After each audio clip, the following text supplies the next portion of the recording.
Una semana de paro del transporte por carretera y de nuevo los camioneros que no la secundan, que son mayoría, deben ser escoltados por las fuerzas del orden.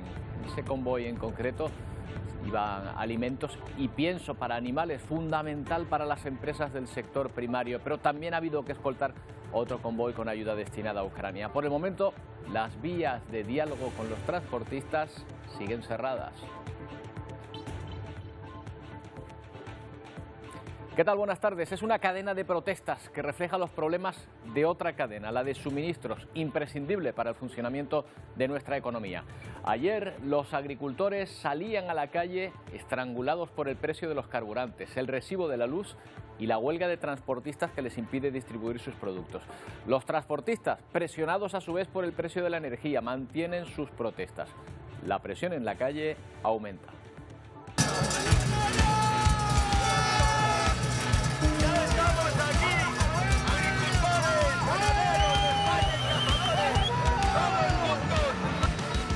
Porque la calle alberga las dos grandes protestas activas ahora mismo. La del campo, que ayer tomó Madrid con 200.000 personas en contra de los costes que les obligan a vender casi a pérdidas.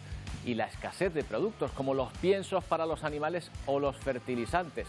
Y las del sector de transporte, que mantiene sus paros e impide que esos piensos a veces les lleguen a los del sector primario, por ejemplo. Ya saben que no están respaldados por los sindicatos mayoritarios estos paros, pero están provocando una importante crisis de suministro. Sin embargo, las reuniones de hoy de la ministra de Transportes por un lado y del consejero de Infraestructuras por la parte de Canarias solo es con las formaciones que no apoyan estos paros.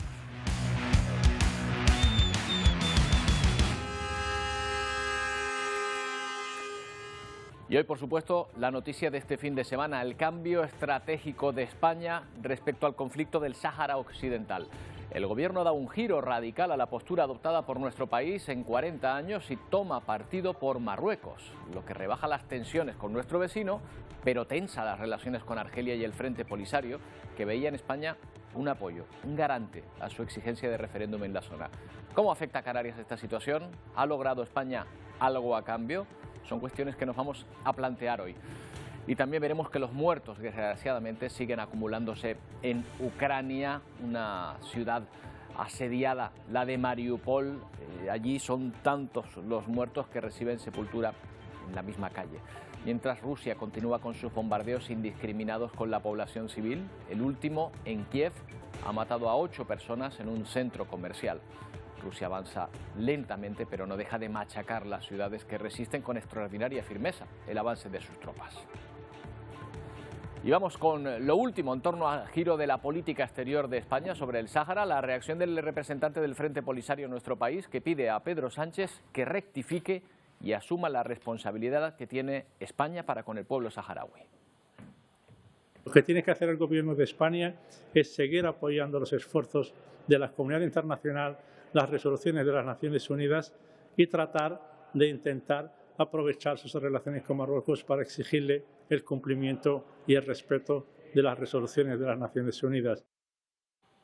Bueno, pero ya saben, este es un problema enquistado entre el Frente Polisario y Marruecos, con el territorio que fue español durante mucho tiempo. El primero defiende la independencia de su territorio, mientras que el segundo propone una autonomía, pero bajo la administración marroquí. Isiar Pérez, ¿qué tal? Son más de 40 años buscando una solución a este problema. Más de 40 años y más de 74 resoluciones del Consejo de Seguridad de Naciones Unidas intentándole buscar una salida a ese territorio saharaui, pero ciertamente son 3 las destacadas y que vienen a resumir todos estos años de conflicto. La primera la encontramos en la década de los 70, cuando Marruecos, con la Marcha Verde, ocupó el territorio saharaui. Naciones Unidas pedía a Marruecos que se retirara de allí, incluso lo hacían cuando aún las tropas españolas continuaban en esa colonia. El Sahara ciertamente todavía era una colonia saharaui. La siguiente que la encontramos en el año 91, cuando ya se crea la MINURSO para celebrar un referéndum que aún todavía pues los saharauis y todo el mundo está esperando una misión que intentaba llevar la paz y pues ver si los saharauis querían independizarse o no, o formar parte del territorio marroquí. En el año 2000 ya no se habla de referéndum, el referéndum ya no es una prioridad para las Naciones Unidas, la prioridad es llegar a una solución aceptada para ambas partes. Roberto. Bueno, y de todas estas 74 resoluciones que ha habido, ¿cuál es la que ahora defiende España? Pues el gobierno de Pedro Sánchez viene un poco a defender esta, la de los años 2000, la del 2007 concretamente, que habla de una solución política justa y aceptable para ambas partes, pero como vemos, visto lo difícil que es llegar a una solución en este sentido, pues por otro lado para ello deben, pues como decimos, sentarse. No será nada fácil que Marruecos y el Sáhara se sientan para negociar una solución que pues atienda a los intereses de ambas partes. Noviembre de 1975, días antes del... Españoles, Franco ha muerto. Una marcha verde de más de 300.000 marroquíes reclama el Sáhara como territorio de Marruecos, por aquel entonces todavía colonia española. Fue entonces cuando se iniciaba el conflicto por el Sáhara Occidental. Nosotros queremos prevenir antes que reparar. Quisiéramos que Su Majestad el Rey de Marruecos desista de esta proyectada invasión. Era la posición de nuestro país ante Naciones Unidas. Finalmente España se retiraba con los acuerdos de Madrid, un pacto con Mauritania y Marruecos para gestionar el Sáhara. Pero en el 76 nace el Frente Polisario y declara el Sáhara como una república independiente. Así se inicia el conflicto con Marruecos. Por ello, Naciones Unidas crea una misión para celebrar un referéndum donde la población decida si ser independiente o no. La MINURSO nace en 1991 y hoy, a fecha de 2022, no se ha avanzado en este sentido. Asimismo, continúan las protestas y el territorio, que en extensión supera a países como Reino Unido o Portugal, se mantiene así de dividido. Una parte controlada por Marruecos con salida al mar y la otra próxima a un aliado del Frente Polisario como es Argelia. Ahora la cuestión se pone de nuevo en relieve tras el anuncio de apoyo a Marruecos por parte del gobierno español. Recordamos, el último en apoyar el plan para el Sáhara elaborado por las autoridades marroquíes fue el expresidente norteamericano Donald Trump. Bueno, vamos a ver qué consecuencias puede tener esto para nuestro país. Juan Soroetas, profesor de Derecho Internacional Público de la Universidad del País Vasco. ¿Qué tal, profesor? Buenas tardes. Hola, buenas tardes. Bueno, ¿se puede decir con este cambio de actitud que España acepta la soberanía marroquí sobre este territorio del Sáhara? Pues sí, realmente esta es la consecuencia principal de esa.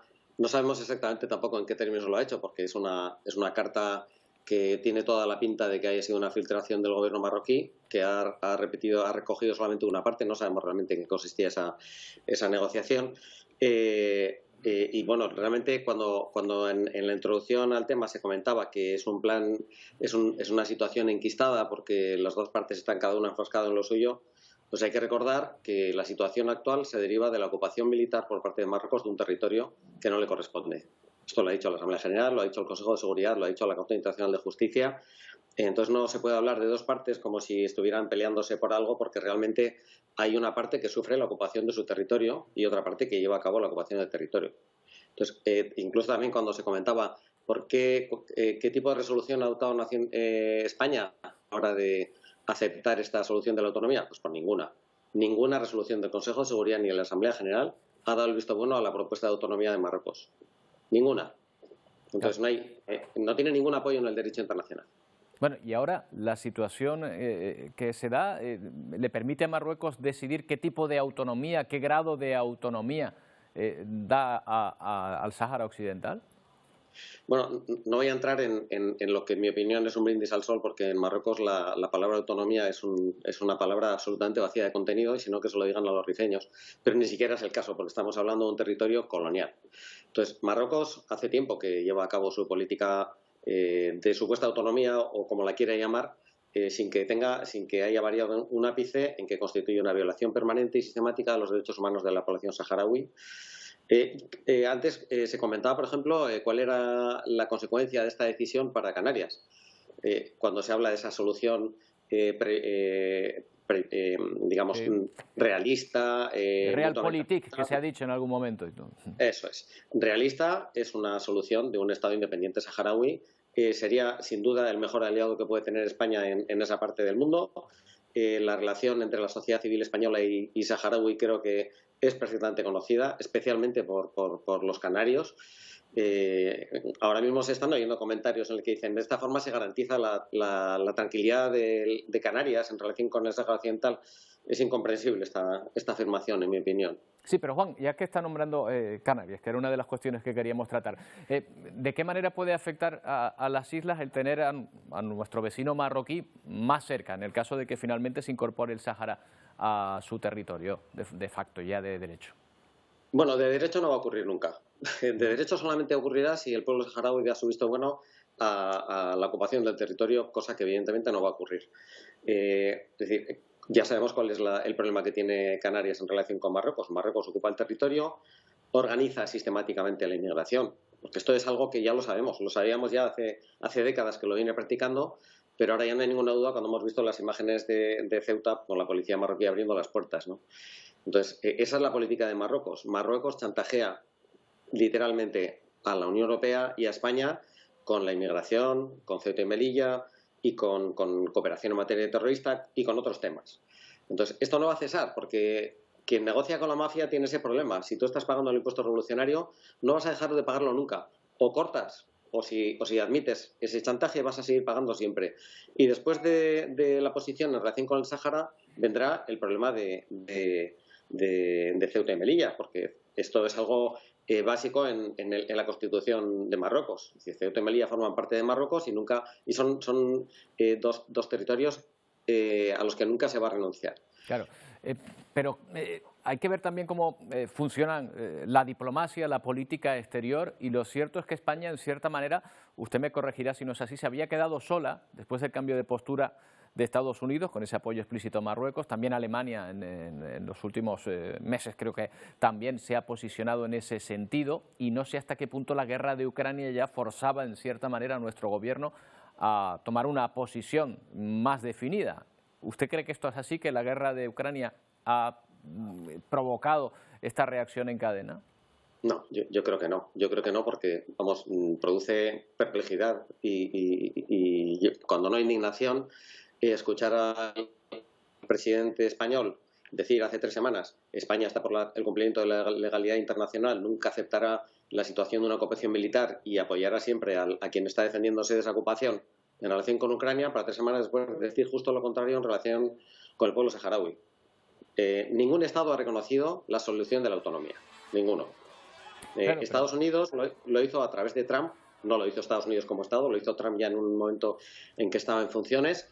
Y hace tan solo unos días el Congreso de Estados Unidos ha enmendado una propuesta que había de apoyo digamos, al desarrollo a Marruecos, excluyendo explícitamente el Sáhara Occidental por no formar parte de Marruecos. Entonces, una cosa es lo que hizo Trump, otra cosa es la política exterior de Estados Unidos. Yo creo que la situación en Ucrania lo que deja más en evidencia es la incongruencia del gobierno español, que por una parte está de conformidad con la legalidad internacional y por otra parte está en contra. Legalidad internacional es aplicar el derecho internacional. Marruecos y el Frente Polisario concluyeron unos acuerdos en 1991 que fueron aprobados por el Consejo de Seguridad, que prevén la celebración de un referéndum de autodeterminación. En este referéndum hay una pregunta con 2 opciones: integración en Marruecos o independencia. La autonomía es una forma de integración. Se puede un pueblo sí, optar luego, ya es la soberanía de Marruecos sobre el territorio. En eso estamos de acuerdo, pero me resisto, Juan, a pensar que España haya dado este paso sin obtener ningún beneficio a cambio, sin obtener ninguna contraprestación. Claro, esto es lo que no sabemos porque es la parte que falta de la carta. Pero en todo caso, ¿qué vendría a justificar? Vendría a justificar que España pone por encima sus intereses económicos y políticos por encima del respeto del derecho internacional y el respeto a los derechos humanos. Esto es lo que es inaceptable. Esto es lo que realmente es grave. Claro, un Estado puede decidir, bueno, por intereses políticos e ideológicos o por los que sea, estratégicos, decido que prefiero que se viola el derecho internacional a que tenga yo perjuicios económicos. Bueno, es una opción. A mí, personalmente, me da una vergüenza, Yo soy profesor de Derecho Internacional y creo que nunca se puede supeditar el derecho internacional, el respeto a los derechos humanos, a los intereses de un Estado. Pues Juan, veremos efectivamente si se va arrojando luz también sobre este acuerdo, porque lo cierto es que procede de una filtración, ni siquiera se ha producido una firma bilateral entre ambos Estados, ni de una forma protocolaria, que es lo habitual en estos casos, y más con un asunto de la importancia que tiene el Sáhara para la política española. Veremos esos datos y podremos valorar desde otro punto de vista esta situación. Gracias por habernos atendido, Juan. No, gracias a ustedes. Hasta cuando quieran. Bueno, pues así está la situación del Sáhara Occidental, donde se siguen produciendo reacciones, como pueden observar, y asistiremos a ello. Pero 26 largos días dura ya la guerra en Ucrania. La situación en algunos puntos del país comienza a ser dramática. Es el caso de Mariupol y Kiev. En la capital ucraniana se celebran los funerales de civiles y militares fallecidos. Como ven en la imagen, no hay donde enterrarlos, no hay tiempo para hacerlo, y los sacerdotes bendicen a los difuntos en el interior de furgonetas. Los ataúdes se amontonan en plena calle. Las tropas rusas siguen sin avanzar significativamente en ningún frente, pero continúan machacando, bombardeando duramente las principales ciudades para desgastar la resistencia ucraniana. Son tantas las víctimas mortales que se acumulan en Mariupol que no queda más remedio que enterrarlas en plena calle. Esto es solo temporal. Los militares nos dijeron que pusiéramos los cuerpos en lugares fríos como los sótanos, pero en los sótanos hay personas, así que los enterramos aquí, asegura este residente. Porque en esos sótanos es donde siguen malviviendo aquellos que no tienen a dónde ir. Llevamos aquí 11 días, por ahora tenemos algo de comida y algo de leña, pero en una semana no tendremos nada de comida. ¿Qué debemos hacer?, se pregunta Irina. Es la cruda realidad que vive esta estratégica ciudad junto al mar de Azov, totalmente sitiada por el ejército de Putin. Lo que vi, espero que nadie lo vea nunca, relata el cónsul general de Grecia tras lograr escapar de esta ciudad portuaria. Necesitamos unir nuestras voces por un alto el fuego porque los civiles están siendo atacados indiscriminadamente, asegura. En Jersón, también al sur del país, este grupo de personas no duda en ponerse delante mismo de los vehículos militares rusos, impidiéndoles el paso y logrando que retrocedan. Mucha tensión también en la capital ucraniana en las últimas horas. Varios misiles rusos impactan en un centro comercial en el distrito de Podil, convirtiéndolo en un amasijo de hierros. Al menos 8 civiles pierden la vida. Decenas de personas quedan atrapadas bajo los escombros. Los bomberos se apresuran en rescatar a supervivientes. Valentina cuenta que su hija trabajaba en este área comercial. Afortunadamente, su turno acabó antes del ataque. Los bombardeos se han seguido cebando con Podil desde primera hora de este lunes, pero también en otras zonas residenciales de Kiev. No hubo advertencia, nada, la onda expansiva me golpeó en la espalda, no sé cómo sobreviví, cuenta este residente. Los habitantes viven constantemente bajo la amenaza de una gran ofensiva sobre la capital ucraniana. Primero fue el presidente de Estados Unidos, Joe Biden, el que llamó criminal de guerra a Putin. Ahora ha sido su homónimo ucraniano quien ha manifestado que Putin y el Kremlin son criminales de guerra, cometiendo crímenes de guerra y haciendo intentos dirigidos de atacar a la población ucraniana. Volodymyr Zelensky tilda hacia el presidente de Rusia tras la barbarie que se está produciendo en todo el país, más concretamente ahora en Mariupol. Блокадний Маріуполь увійде в історію відповідальності за воєнні злочини. Зробити таке з мирним містом, що зробили окупанти, це терор, який будуть згадувати і через століття. І чим більше українці говорять про це світові, тим більше ми знаходимо підтримки. Чим більше Росія застосовує терору проти України, тим гірше наслідки наступають для неї.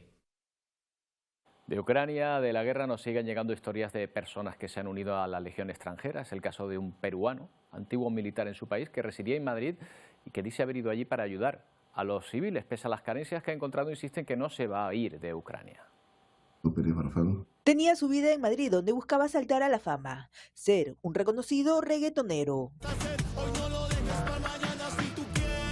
El militar peruano y cantante hace silencio. Se da tiempo para enviarnos su relato. Asegura sentirse a su suerte, pues como en casi todo el país, el apoyo escasea. Mi decisión fue para poder rescatar civiles, más no para matar rusos. Ya después nos quitaron las municiones, no sé por qué. Éramos como 15 latinos, pero mucha desorganización, falta de logística. César se encuentra en la base de Yavoriv, fronteriza con Polonia, donde un día atrás los bombardeos acabaron con 35 personas, entre ellos 3 compañeros de la Legión extranjera, en la que sirve como instructor. Algo más de 3 millones de personas han dejado atrás su país. La Organización Internacional para las Migraciones denuncia que muchos ucranianos que viven de la guerra, mujeres, en su mayoría, también niños, son víctimas de trata humana y de explotación sexual, y señalan a los mismos transportistas como posibles autores de estos delitos. Aumenta el número de refugiados ucranianos que han cruzado las fronteras a 3.100.000 según ACNUR, y la Organización Internacional para la Migración alerta sobre otro flagelo humanitario en la zona de conflicto. Ya se han denunciado casos de violencia sexual. Entre las personas que prometieron servicios de transporte han habido indicios de posible explotación. 2 propuestas de resolución humanitaria en el Consejo de Seguridad, una por parte de Rusia y otra impulsada por México y Francia, que podrían facilitar un acuerdo de cese al fuego y la ayuda en la zona de conflicto, serán consideradas este viernes. E incluso la segunda podría llegar a la Asamblea General. La posición tiene que estar abierta y dispuestos a hablar con todos y ver si somos capaces de llegar a un equilibrio razonable dentro de esta situación muy compleja y rara en la que estamos trabajando. Cada día de demora para encontrar un pacto de paz también acelera la pobreza de los ucranianos. Se proyecta que un 90% podrían estar en condiciones de precariedad en los próximos 9 meses, según el Programa de Desarrollo de la ONU. Algunos diplomáticos también han hecho un llamado para que la Asamblea General celebre una sesión especial y que el presidente Zelensky se dirija a la plenaria de esta sala. Ángela González, Voz de América, Naciones Unidas, Nueva York. De Ucrania habrán hablado probablemente Sánchez y su homólogo Emmanuel Macron. Están dando una rueda de prensa posterior a su encuentro, retomando la serie de reuniones que está manteniendo con otros líderes europeos el presidente español en su gira para intentar consensuar una reforma del mercado energético que sea aprobada en la próxima cumbre de la Unión Europea. Está hablando ahora mismo Pedro Sánchez, en directo lo escuchamos. La agresión rusa de Ucrania. Y la tercera es la respuesta de la comunidad internacional, porque lo estamos viendo no solamente en la respuesta del marco de la Alianza Atlántica, de una unidad férrea de todos los países aliados, sino hasta incluso también en el resultado de la Asamblea General de Naciones Unidas, donde una amplísima mayoría de países condenaron sin paliativos la agresión bélica que Putin está infligiendo a Ucrania. Efectivamente, como bien decía antes el presidente Emmanuel Macron, la energía y la paz han sido 2 de los pilares fundamentales que han justificado la construcción de este proyecto europeo que hoy beneficia al conjunto de la ciudadanía europea, ya sea la española, ya sea la francesa. Creo que es importante el Consejo Europeo que vamos a celebrar el próximo 24 y 25 de marzo. Hay 2 aspectos fundamentales. El primero es, como decía el presidente Macron, garantizar el suministro energético y también la evolución del precio del gas y su traslación al precio de la electricidad. Por tanto, estamos hablando de 2 elementos en los que yo creo que la Comisión Europea, esperamos, pueda encontrar una respuesta equilibrada que nos permita a todos los países el poder responder en función de cuál sea la gravedad de la situación en uno o en otro aspecto a este reto, a este desafío. Bueno, el precio de la energía, la repercusión de la guerra de Ucrania en ello. Bueno, pues ahí está el presidente español Pedro Sánchez junto al presidente francés Emmanuel Macron en una de las 4 importantes reuniones que tienen que ver hoy directo o indirectamente con los precios al alza que no paran de subir. Sánchez con Macron, Sánchez con el italiano, también el presidente italiano, también con quien se reunía en los últimos días, pero también los transportistas reuniéndose con el gobierno estatal, con 3 de las ministras del gobierno estatal y, ojo, también a nivel de Canarias, la Consejería de Transporte se reúne también con los representantes de los transportistas en las islas para hablar precisamente de un problema, el de transporte, que está provocando ya un enorme desgaste en la cadena de suministros para el resto de industrias en nuestro país. Son 8 días ya los que dura la huelga de transportistas. Agentes de la Guardia Civil, de la Policía Nacional, han detenido a 34 personas. Las fuerzas de seguridad, de hecho, tienen que escoltar a los conductores que han decidido no secundar los paros. Un día más, los camiones salen a la calle para protestar por el alto coste de los combustibles.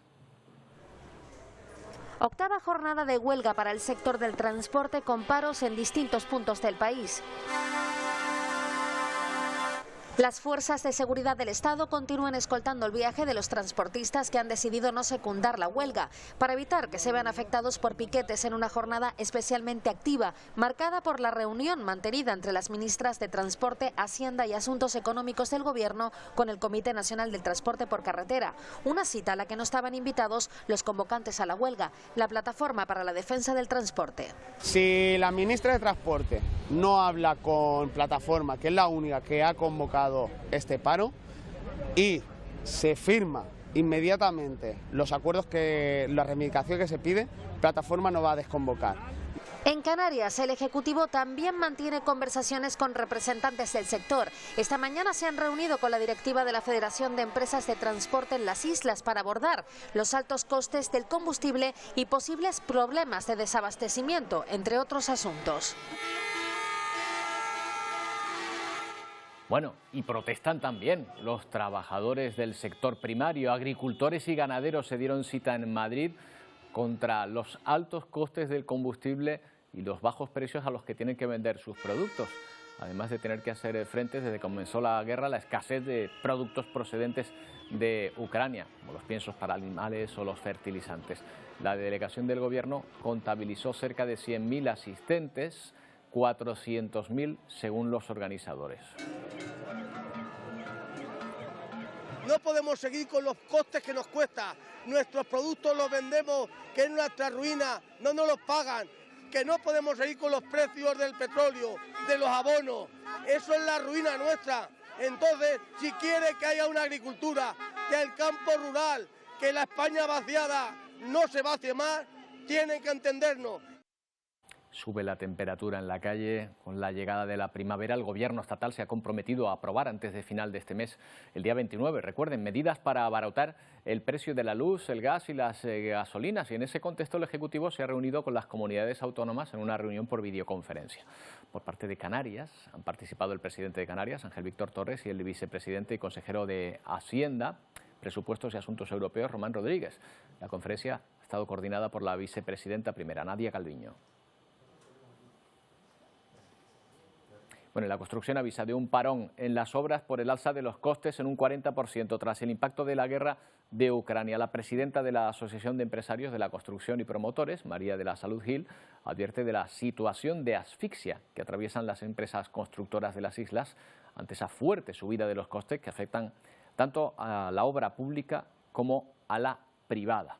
Vamos a hablar precisamente con ella, María de la Salud Gil. ¿Qué tal? Buenas tardes. Hola, buenas tardes. Bueno, cuéntenos, en primer lugar, ¿hay problemas de abastecimiento para la construcción ya en Canarias? ¿Ustedes perciben algún tipo de peligro en ese sentido? El peligro no solamente existe, sino que es real, no es una suposición. Pero ese es el menor de los problemas. Ahora mismo lo que realmente es acuciante, preocupante, grave, es el incremento medio de los costes de obras, que se superan en ocasiones entre el 35 y el 40%, y que eso se une a una subida que ya venía sosteniéndose en la época de la pandemia. Todavía construcción no ha repercutido del todo el impacto que Ucrania significa respecto de las materias primas. Ya veníamos con subidas que superaban el 100% en determinadas materias primas, y ahora con la energía, el combustible y el transporte se agrava aún mucho más esta situación. Ustedes hablan de un 40%, una cantidad, un porcentaje enorme de subidas, y si después, no sé, se tiene que trasladar, me imagino, al consumidor. ¿Ustedes ya están trasladando esos costes? No, Mire, precisamente la situación es que cuando usted contrata con una administración pública una obra que licita o con un cliente privado firma un contrato con unos precios donde además no hay una cláusula de revisión de precios como es el caso porque se han suprimido en casi todas las ocasiones, usted no puede repercutir ese precio. El riesgo y ventura de una empresa cuando acude a una licitación o cuando firma un contrato con un cliente privado, lo asume la empresa, evidentemente. Pero es que no estamos hablando del riesgo y ventura. Estamos hablando de una situación de un riesgo sobrevenido que no le corresponde al sector, que es algo contra lo que nosotros no podemos luchar. Por tanto, la ruina en una obra es inminente. ¿Eso qué significa? Además del desabastecimiento que usted muy bien mencionaba antes y que va a volver a incrementar los precios porque es la pescadilla que se muerde la cola, el no poder reclamar esos precios significa que tendremos que parar las obras, suspenderlas o rescindir los contratos, hacer ERTES de fuerza mayor, porque de ninguna manera queremos que nuestros empleados, nuestros recursos humanos, que son de un alto valor para nosotros en este momento, en la medida que tenemos dificultades para conseguir mano de obra cualificada, pues no queda otro remedio que acudir a este tipo de acciones. Claro, ¿y esto influye tanto o de la misma manera tanto en la obra pública como en la privada, como en las promociones que se lleven a cabo? Claro, las materias primas, hombre, evidentemente en una carretera no hay materias primas que tengan que ver con lo que hay en una edificación, pero es que como han subido todas las materias primas como consecuencia de que los costes de producción de la industria también se incrementan en la energía, es fundamentalmente la culpable junto al combustible y al transporte, como comentaba antes, de que esta subida sea generalizada. Los fabricantes de materiales se van también a ver abocados a cesar su producción, porque es insostenible, no van a poder vender ese producto, las empresas no pueden asumirla, el cliente privado no puede asumir un incremento de un precio de una obra que ha contratado con un constructor o con un promotor inmobiliario, si no se llega a una suspensión, a un entente cordial, de parar en ese momento esa obra y esperar a que se atemperen los precios o rescindir los contratos. No queda otra. O sea, en el ámbito de la pública como de la privada, el camino a recorrer es prácticamente el mismo. Claro, yo lo que veo, Salud, es que ustedes están, digamos, en medio de esa cadena de distribución, es decir, que su presión casi es para que resuelvan los problemas de las cementeras, de las empresas que consumen grandes energías, de los transportes quizá también, porque todo eso les influye a ustedes de una manera u otra, ¿no? Claro, es que la industria, que nosotros también la representamos, afortunadamente en el sector de la construcción, la industria todavía no ha repercutido los precios del impacto de la guerra de Ucrania sobre los precios que estamos hablando, claro, porque vienen de contratos anteriores que tampoco tienen revisión de precios, por tanto no han podido subirlos, o dejan de suministrar o llegan a acuerdos, por tanto la situación es realmente compleja. Claro. Oiga, Salud, y por curiosidad, y como ahora vamos a tratar el tema, ¿también la crisis del transporte, las protestas del transporte les están afectando de alguna manera o todavía no? Hombre, evidentemente que nos tiene que afectar, puesto que no llegan los materiales a las obras, ¿no? Evidentemente, pero afortunadamente, como le digo, nosotros representamos a todas las familias del sector de la construcción.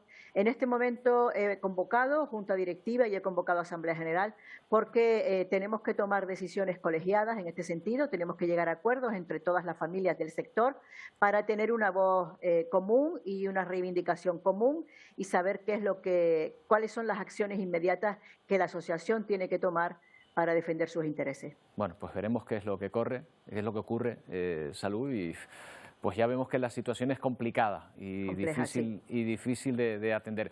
Gracias. Vamos a dar paso a otro sector que también está implicado ahora en esta crisis en general de la producción, de la cadena de suministro. Juan Antonio Martel es presidente de Astracan, es la Asociación de Transportistas de Canarias. Juan Antonio, buenas tardes. Hola, buenas tardes, ¿qué tal? Bueno, ustedes respecto a los paros que está llevando esta asociación de transportistas, ¿cómo se posicionan, Juan Antonio? Bueno, nosotros estamos a expensas de las reuniones que se están teniendo a cabo con el Ministerio a través del Comité Nacional, puesto que nosotros estamos federados a través de FENADISMER, que es una organización que representa autónomos y pequeñas pymes. Ahora mismo, hace un ratito, hemos estado reunidos con la Federación de Transporte de aquí y con diferentes representantes de la Mesa de Transporte, de la Asociación de Rentacar y otras estructuras que pertenecemos a la Mesa de Transporte, en donde hemos mantenido una reunión con el consejero de Transporte y el director general. Parece que, bueno, pues un poco están intentando ver cómo apaliar esta situación, puesto que también es un poco adversa, ya que a nivel nacional los impuestos que se le repercuten y demás al combustible son totalmente diferentes, ¿no? El tema fiscal es distinto. El hecho de que aquí en Canarias, se está intentando. Juan Antonio, el hecho de que aquí en Canarias haya menos impuestos a los combustibles, ¿a ustedes les permite respirar un poco más o no? ¿Están notando igual la subida del precio? No, porque al final los precios están estipulados y de una forma o de otra, a menor escala, puesto que el precio es diferente de aquí al de Península. Ellos tienen un impuesto más alto, pues el combustible lo pagan más alto. Pero sí nos repercute porque estamos hablando de un incremento importante de primeros de año ahora, en donde nos está costando llenar un depósito pues alrededor entre unos 50 o 60 euros más, dependiendo de cómo esté. Además, algo ilógico porque vemos que el barril de petróleo ha bajado y, sin embargo, el combustible no. Es algo que no entendemos y que le hemos trasladado al Gobierno ante esta situación. Es verdad que nosotros no hemos hecho movilizaciones, pero ya hoy estamos a expensas de tener diferentes reuniones con diferentes organizaciones porque el sector ya está demasiado nervioso, la situación se está haciendo insostenible y posiblemente no es que tengamos que parar, es que se nos va a parar el motor porque no vamos a tener posibilidad de llenar nuestro depósito. Bueno, y ahora a corto plazo, ¿qué se puede hacer para evitar esa situación? Porque eso sería un desastre ya para las islas que requieren de transporte para traer prácticamente de todo. Pues efectivamente podría ser un caos. Ya de por sí ya están faltando mercancías, puesto que si no vienen mercancías nacionales, si encima el transporte se paraliza aquí, pues la situación va a ser bastante compleja, ¿no? No notan una solución concreta como ya está surgiendo en otros países y que en breve pues recibirán esas empresas pues de alguna forma esas ayudas. Todavía aquí están a expensas de lo que se decida a nivel nacional.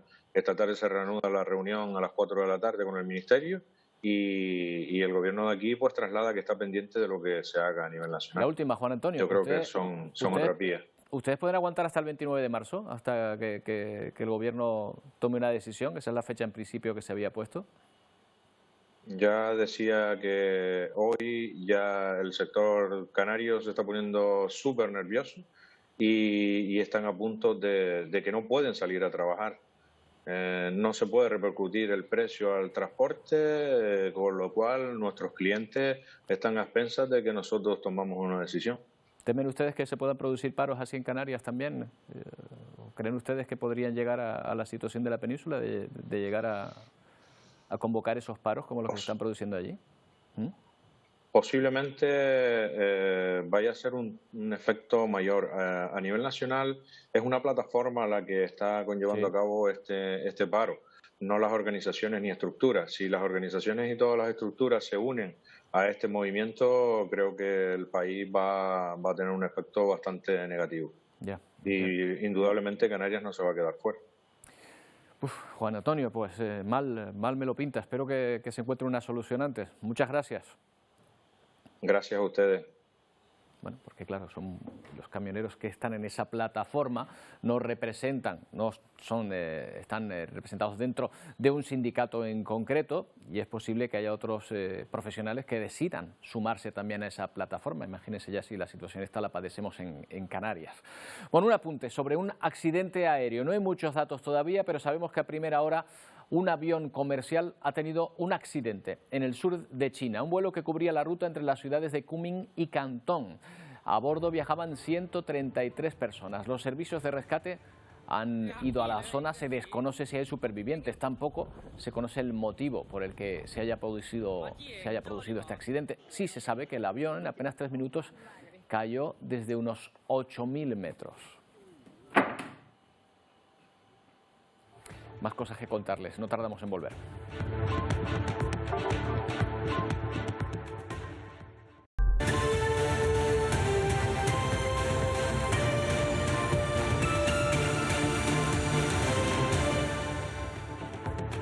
14 minutos sobre las 2 de la tarde. Esta semana puede ser un punto de inflexión en el tratamiento de la pandemia. El Ministerio de Sanidad, junto con las comunidades autónomas, van a comenzar a elaborar la nueva hoja de ruta sobre el COVID-19.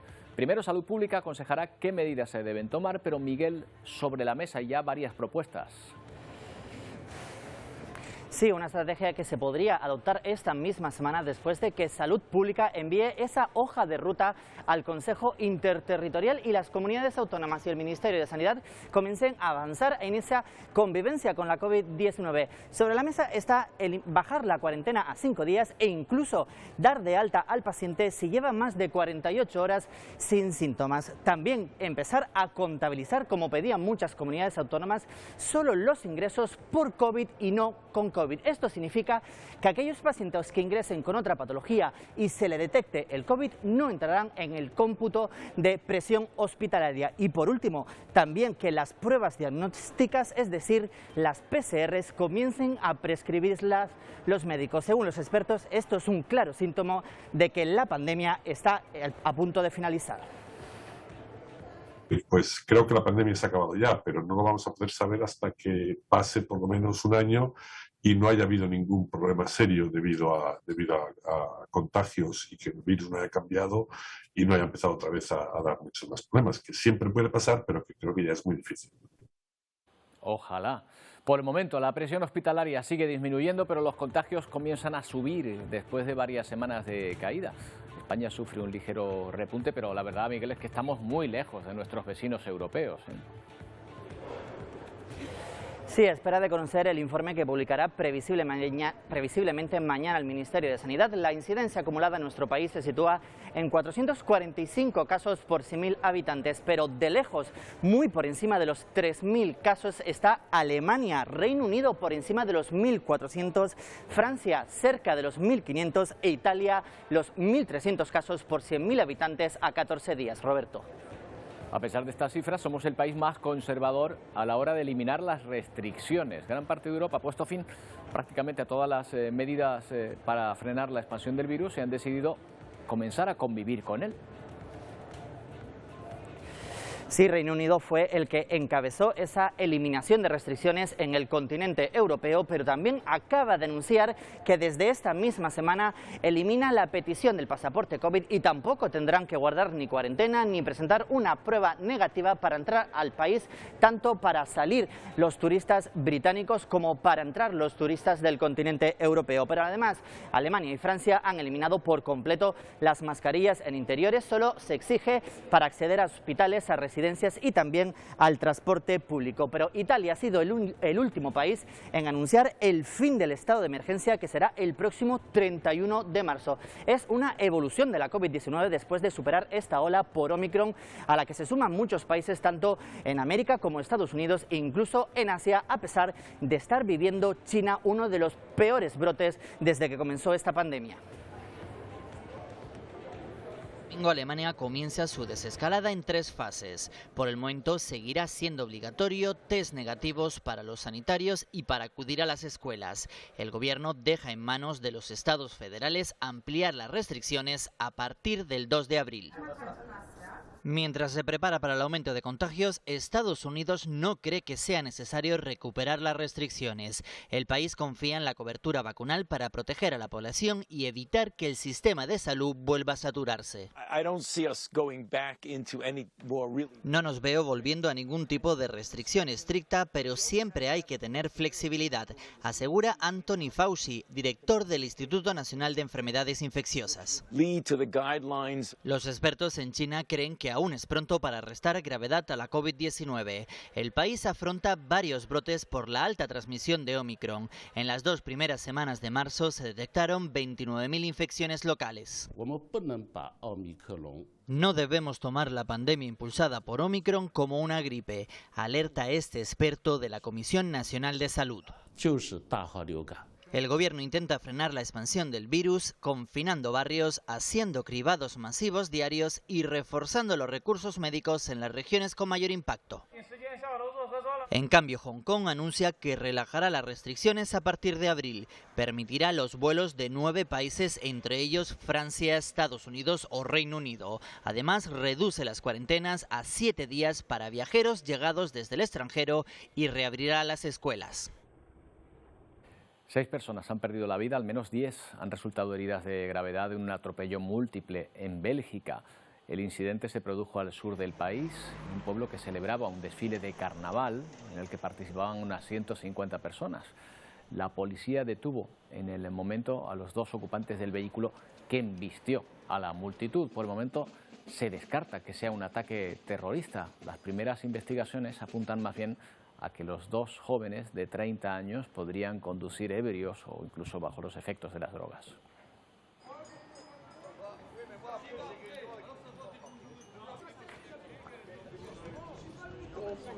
Bueno, y en Perú, el Tribunal Constitucional ha restituido el indulto humanitario que recibió el expresidente Alberto Fujimori, condenado a 25 años de prisión por crímenes de lesa humanidad. El exmandatario está previsto que salga en libertad en los próximos días, mientras que miles de ciudadanos han salido a las calles de Lima para protestar por esta decisión. Volvieron a tomar las calles.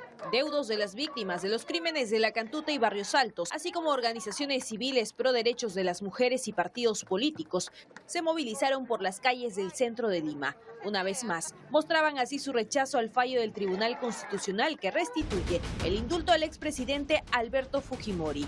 ¡Víctimas! ¡Nunca serán olvidadas! Gisela Ortiz, familiar de una de las víctimas de La Cantuta y activista por los derechos humanos, encabezaba la marcha. En primer lugar, la Corte ya le ha dado un plazo al Estado peruano para que hasta el 25 de este mes pueda presentar las explicaciones de qué es lo que ha hecho, y nosotros esperamos que para la primera semana de abril se fije una fecha de audiencia para los familiares.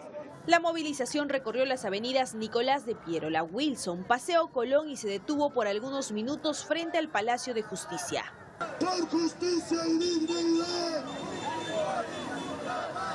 Luego de ello retornaron a la Plaza San Martín, desde donde había iniciado la marcha. Y van a ver que la población ucraniana no es la única que huye de su país. En la frontera de México hay muchos rusos que piden asilo político a Estados Unidos. Dicen que están descontentos con la invasión de Putin en Ucrania, pero sobre todo denuncian que están siendo perseguidos por mostrar su oposición al régimen. Muchos son los rusos que se oponen al régimen, pero para evitar consecuencias como ir a la cárcel, tienen que hacerlo fuera de Moscú. Es el caso de Yulia y Anton, una pareja de rusos en contra del régimen y de la guerra que esperan poder ingresar en Estados Unidos como refugiados. We are actually very upset about the situation in Ukraine, and the political situation inside Russia is awful. Huyen también de la inestabilidad económica por las sanciones impuestas al Kremlin y a las finanzas rusas. There is a situation with MasterCard and Visa bans that actually doesn't allow us get any money from any work that we can do in Russia. So basically we don't really understand how we can survive. Así, América es uno de los continentes elegidos por la cantidad de vínculos que guarda con la población, tanto rusa como ucraniana. De hecho, en lo que va de año, casi 500 personas de origen ucraniano ingresaron como refugiados en Estados Unidos, lo que por ahora se desconoce el número de rusos y rusas que han escapado del régimen de Putin. Bueno, otro asunto. Desde ayer estamos en primavera y además hoy se celebra el Día Internacional de los Bosques. 2 razones más que suficientes para que Antonio Cárdenas se haya ido a los montes de Anaga, en Tenerife, una de las 7 reservas de la biosfera que tenemos en Canarias. ¿Qué tal, Antonio? Buenas tardes. ¿Qué tal, Roberto? Feliz Día Internacional de los Bosques para todos y también para los televidentes. Bueno, efectivamente, estamos aquí celebrando este día. Los bosques representan 1/3 de la superficie total terrestre que tenemos. Por tanto, muy importante los bosques para nosotros, y estamos aquí en Anaga, que es uno de los lugares más representativos de Canarias en cuanto a la concentración de laurisilva. Laurisilva que también es muy identificativa de las Islas Canarias, la que tengo a mi espalda, y también de toda la región de la Macaronesia. Además, en esta reserva de la biosfera tenemos unas concentraciones de endemismos que suponen las mayores de toda Europa. Se preguntará la gente, ¿qué importancia tienen los bosques? Bueno, mucha importancia seguramente, no solo para venir a pasear, que también ya solo por eso podría merecer la pena conservar los bosques, sino también por la gran cantidad de oxígeno que nos proveen, son proveedores fundamentales de oxígeno, y también por el dióxido de carbono que absorben. El dióxido de carbono es uno de los gases nocivos más dañinos del mundo, los que emitimos a la atmósfera. Bueno, pues los bosques se comen ese dióxido de carbono. Lo que tenemos ahora mismo son dos amenazas fundamentales para los bosques, tanto estamos hablando de la deforestación provocada por el ser humano y también los incendios forestales, y como incendios forestales tenemos uno ahora mismo que está arrasando el estado de Texas, en Estados Unidos. No es que Texas sea uno de los lugares con mayor masa forestal del mundo, pero sí que estamos viendo como 150.000 hectáreas de masa forestal en Estados Unidos, en Texas, están siendo ahora mismo arrasadas. Lo estamos viendo en las imágenes, un incendio que está provocando incluso el desalojo de muchas personas y también el riesgo para las vidas humanas. Nos vamos a fijar ahora también en Australia, porque la gran barrera de coral, Antonio, le están saliendo canas. A ver, explícanos por qué, de qué se trata.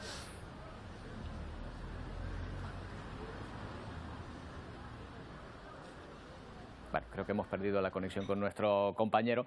El caso es que los corales se han vuelto de color blanco, por eso es por lo de las canas. No es la primera vez que pasa. Dicen los expertos que es el sexto blanqueamiento masivo desde 1998. Lo vemos.